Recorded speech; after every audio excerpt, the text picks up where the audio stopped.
ಈಗ ನೀವು ಮೊದಲು ಹೇಳಿದ್ರೆ ಮುಸ್ಲಿಮ್ಸ್ ಅವರಿಗೆ ಮೀಸಲಾತಿಯ ಪ್ರಮಾಣವನ್ನು ಹೆಚ್ಚಿಗೆ ಮಾಡಿದ್ರಿಂದ ಇದಾಗಿದೆ. ಕೊಡದೇ ಇದ್ರು ಕಾಂಗ್ರೆಸ್ಗೆ ಓಟ್ ಹಾಕ್ತಿದ್ದಲ್ವಾ, ಅಷ್ಟು ಹೆಚ್ಚಿಗೆ ಮಾಡದೇ ಇದ್ರು ಕಾಂಗ್ರೆಸ್ಗೆ ಓಟ್ ಹಾಕ್ತಾವ, ಬೇರೆ ಪಕ್ಷ ಇಲ್ಲಲ್ವ ಅವರಿಗೆ? ಯಾರಂಗಂತ ಹೇಳಿದ್ದು?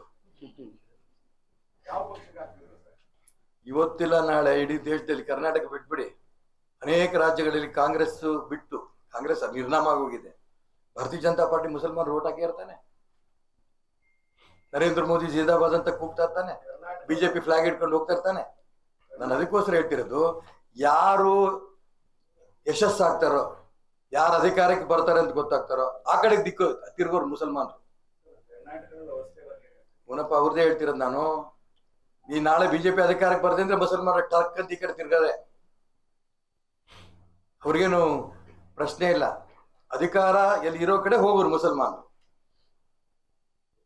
ಹಂಗಾಗಿ ನಾವು ಅಧಿಕಾರದಲ್ಲಿ ಇದ್ದೀವಿ, ಮುಸಲ್ಮಾನರ ಪರ ನಾವೇ ಹೋಗ್ಬಿಟ್ರೆ ರಗಳೇ ಇಲ್ಲ ಅಂತ ಅನ್ಕೊಂಡು ಕರ್ನಾಟಕ ರಾಜ್ಯದ ಭಾರತೀಯ ಕಾಂಗ್ರೆಸ್ ಪಕ್ಷದವರು ನೇರವಾಗಿ ಮುಸಲ್ಮಾನರಿಗೆ ಬೆಂಬಲ ಕೊಟ್ಕೊಂಡು ಹೋಗ್ತಾರೆ. ಪ್ರಧಾನಮಂತ್ರಿ ಆವಾಸ್ ಯೋಜನೆಯಲ್ಲಿ 60% SC ST ಗಳಿಗೆ, 25% ಅದರ್ಸ್, 15% ಮೈನಾರಿಟೀಸ್ಗೆ ಅಂತ ಇದೆ ಕೇಂದ್ರ ಸರ್ಕಾರದ ಪ್ರಧಾನಮಂತ್ರಿ. ಇದು ಅದು ಕಾಂಗ್ರೆಸ್ನವ್ರು ಹೇಳ್ತಿರಂತ ಸ್ಟೇಟ್ಮೆಂಟ್. ಒಂದ್ ನಿಮಿಷ, ಇವತ್ತು ನೇರವಾಗಿ ಪ್ರಹ್ಲಾದ್ ಜೋಶಿ ಹೇಳಿದ್ದು ನಾನು ಪತ್ರಿಕೆಯಲ್ಲಿ ಓದಿದ್ದೀನಿ. ಕೇಂದ್ರ ಸಚಿವರು ಜವಾಬ್ದಾರಿಯಿಂದ ಹೇಳಿದ್ದಾರೆ. ಎಲ್ಲಿ ಆ ರೀತಿ ಇದು ಹೇಳಿಕೆ ಬಂದಿದೆ, ಆ ರೀತಿ ಸರ್ಕ್ಯುಲರ್ ಇದೆ, ಅದನ್ನ ತೋರಿಸಿ. ಎಲ್ಲೂ ಅದನ್ನಿಲ್ಲ. ತುಂಬಾ ಸ್ಪಷ್ಟವಾಗಿ ಪ್ರಹ್ಲಾದ್ ಜೋಶಿ ಹೇಳ್ಬೇಕಾರೆ, ಈ ಸುಳ್ಳಿನ ಸರ್ದಾರ್ ಇದಾರಲ್ಲ, ರಾಜ್ಯದ ಮುಖ್ಯಮಂತ್ರಿಗಳು, ಉಪಮುಖ್ಯಮಂತ್ರಿಗಳು, ಆ ಲಾರ್ಡ್ ಅನ್ನೋರು, ಇವ್ರು ಬರೀ ಸುಳ್ಳೆ. ಮುಂಚೆಯಿಂದ 15% ಮುಸಲ್ಮಾನರಿಗಿದೆ ತೋರಿಸಿ ಆದೇಶ ಅಂತ ಸ್ಪಷ್ಟವಾಗಿ ಇವತ್ತು ಪ್ರಹ್ಲಾದ್ ಜೋಶಿ ಹೇಳಿದ್ದಾರೆ. ನಾನು ಅದಕ್ಕೋಸ್ಕರ ಹೇಳ್ತೀನಿ, ಅಲ್ಲಪ್ಪ, ಗೈಡ್ಲೈನ್ಸ್ ಅಲ್ಲಿ ಏನಂತಿದೆ ಅದನ್ನ ನಾನು ಹೇಳ್ತಿರೋದು. ಅದಕ್ಕೋಸ್ಕರ ಹೇಳ್ತಿರೋದು, ಇವತ್ತು ಯಾವ ಆದೇಶ ಹೊರಟಿದೆ, ಗೈಡ್ಲೈನ್ಸ್ ಏನಿದೆ ಬಿಟ್ಟಿದೆ ನನಗೆ ಗೊತ್ತಿಲ್ಲ.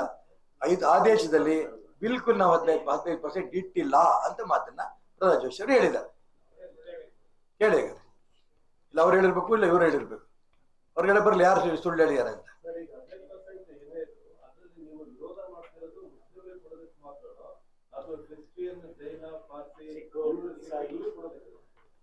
ನೋಡ್ರಿ, ಧರ್ಮಾಧಾರಿತ ರಾಜಕಾರಣ ಬೇಡ, ಮೀಸಲಾತಿ ಅಂತ ನಾನು ಹೇಳಿದ್ದಲ್ಲ, ಆ ಮಹಾಪುರುಷ ಅಂಬೇಡ್ಕರ್ ಹೇಳಿದ್ದು. ಅಲ್ಪಸಂಖ್ಯಾತರು, ಅದನ್ನು ಅಲ್ಪಸಂಖ್ಯಾತರು ಮುಸಲ್ಮಾನರು, ಕ್ರಿಶ್ಚಿಯನ್ರು ಅಂತ ಧರ್ಮ ಅಲ್ವಾ? ಹಿಂದೂಗಳೇನು ಮನುಷ್ಯರಲ್ವಾ? ಬಡವರು ಇಲ್ವಾ ಹಿಂದೂಗಳಲ್ಲಿ? ಎಲ್ರಿಗೂ ಧರ್ಮಾಧಾರಿತ ಅನ್ನೋದಕ್ಕೆ ನಮ್ಮ ವಿರೋಧ. ಯಾವುದೇ ಧರ್ಮಕ್ಕಿಲ್ಲ, ಎಲ್ಲ ಭಾರತೀಯರಿಗೂ ಒಂದೇ ಕಾನೂನು ಅಂತ ಅಂದಿರ್ಬೇಕಾರೆ ಮುಸಲ್ಮಾನರಿಗೆ, ಕ್ರಿಶ್ಚಿಯನ್ರಿಗೆ ಸಪರೇಟ್ ಆಗಿ ಕೊಡ್ತೀರಿ? ಅವ್ರು ಈ ದೇಶದ ಮಣ್ಣಿನ ಮಕ್ಕಳಲ್ವಾ? ಹಿಂದೂಗಳು ಹೆಂಗೆ ಈ ದೇಶದಲ್ಲಿ ವಾಸ ಮಾಡ್ತಿದ್ದಾರೋ, ನಿಮ್ಗೆ ಹಿಂದುಳಿದವರು ದಲಿತರು ಅವಾಗ ಏನೇರಿದಿರಿ. ಸಿದ್ದರಾಮಯ್ಯ ಮುಖ್ಯಮಂತ್ರಿಗಳು ಆ ದಲಿತರು ಹಿಂದೂಗಳು ಹೆಸರು ಹೇಳ್ಕೊಂಡು ಹೋದ್ರು ಅಷ್ಟೇ, ಏನೂ ಮಾಡ್ಲಿಲ್ಲ ಅವ್ರಿಗೆ. ಅವ್ರು ಕೈ ಬಿಟ್ರು. ಮುಸಲ್ಮಾನರು ಮುಸಲ್ಮಾನರು ಮುಸಲ್ಮಾನರು. ನಾನು ಅದಕ್ಕೋಸ್ಕರ ಹೇಳ್ತಿರೋದು, ಧರ್ಮಾಧಾರಿತ ಮೀಸಲಾತಿ ಈ ದೇಶಕ್ಕೆ ಬೇಡ ಅನ್ನೋ ಸಂವಿಧಾನದಲ್ಲೇ ಮಾನ್ಯ ಅಂಬೇಡ್ಕರ್ ಬರೆದಿರ್ಬೇಕಾದ್ರೆ ಸಂವಿಧಾನಕ್ಕೂ ದ್ರೋಹ ಮಾಡಿ ಇವರು ತರ್ತಾ ಇದ್ದಾರೆ. ಇದು ನನ್ನ ವಿರೋಧ. ಎಲ್ಲದಕ್ಕೂ ತೆಗಿಬೇಕು ಅಲ್ಲ. ನೋಡಿ, ಮುಂಚೆಯಿಂದನೂ ಕೂಡ ಮೀಸಲಾತಿನ ಯಾವುದೇ ವಿಚಾರದಲ್ಲಿ ಇಲ್ಲ, ಧರ್ಮಾಧಾರಿತ ಇಲ್ಲ. ಧರ್ಮಾಧಾರಿತವಾಗಿ ಎಲ್ಲೂ ಮೀಸಲಾತಿ ಬಂದಿಲ್ಲ. ಸಂವಿಧಾನದಲ್ಲೇನೆ ಹಿಂದುಳಿದವರಿಗೆ, ದಲಿತರಿಗೆ ಅವಕಾಶವನ್ನು, ಯಾಕೆಂದ್ರೆ ಶತಶತಮಾನಗಳಿಂದ ದಲಿತರನ್ನು ತುಳಿತಕ್ಕೆ ಒಳಗಾಗಿದ್ದಾರೆ. ಅವ್ರಿಗೆ ಒಂದಿಷ್ಟು ಮೀಸಲಾತಿ ಬೇಕು, ಅವ್ರಿಗೆ ತಮ್ಮ ಕಾಲನ್ನ ತಾವು ನಿಲ್ಲ ತನ್ಕೊಂಡು ಕೂಡ ಅವ್ರಿಗೆ ಮೀಸಲಾತಿ ಬೇಕು ಅಂತ ಹೇಳಿ ಸಂವಿಧಾನದಲ್ಲೇ ಅಂಬೇಡ್ಕರ್ ಬರೆದಿದ್ದಾರೆ. ಹಾಗಾಗಿ ಆ ದಲಿತ ತುಳಿತಕ್ಕೆ ಒಳಗಾಡೋದ್ರ ಕೊಡ್ಬೇಕಾದ ಕರ್ತವ್ಯ. ಅದನ್ನ ಮಾಡೋದ್ ಬಿಟ್ಟು ಅವ್ರ ಹೆಸರು ಹೇಳ್ಕೊಂಡು ಏನ್ ಯಾವ ಸಮಾವೇಶಗಳು ಮಾಡಿದ್ದೇನು ಬಿಟ್ಟಿದ್ದೇನು, ಲಕ್ಷಾಂತರ ಜನ ಸೇರಿಸಿದ್ದು, ಹಿಂದುಳಿದವರು, ದಲಿತರು ಉದ್ಧಾರಕ ಪೋಸ್ಟ್ರು, ಬ್ಯಾನರು ಎಲ್ಲ ಇವೆ. ಕೊನೆ ದ್ರೋಹ ಅವರಿಗೆ.